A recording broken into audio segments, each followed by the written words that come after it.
নমস্কার বন্ধুরা, কেমন আছেন সবাই? আশা করি ভালো আছেন।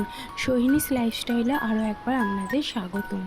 আজ ক্যাপশন থেকে আপনারা বুঝতে পেরে গেছেন আমি আপনাদের সাথে কোন রান্নাটা শেয়ার করব। চলুন কথা বলতে বলতে আজ রান্নাটা শেয়ার করি আপনাদের সাথে।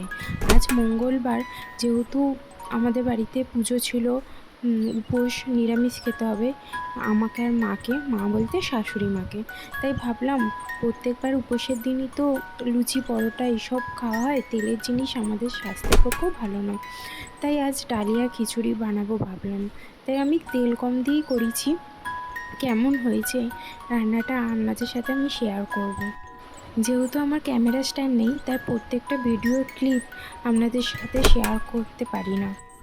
দেখুন বন্ধুরা, আপনাদের সাথে কথা বলতে বলতে আমার রান্নাটা প্রায় কমপ্লিট হয়ে গেছে। আর এই রান্নার রেসিপি যদি আপনারা জানতে চান তাহলে আমাকে কমেন্ট করে জানান, আমি একটা লং ভিডিওতে আপনাদের সাথে এই রান্নাটা শেয়ার করে দেব।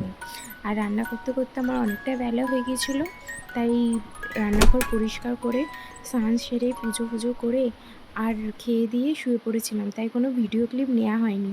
সন্ধেবেলা তোমাদের দাদাভাই সিঙ্গারা এনেছিল, তাই দুজনে মিলে সিঙ্গারা মুড়ি খেয়ে আজকে দিনটা এইভাবেই কাটালাম। আর আমার ভিডিও যদি আপনাদের ভালো লেগে থাকে, আমার চ্যানেলটি লাইক অ্যান্ড সাবস্ক্রাইব করে দেবেন। বাই।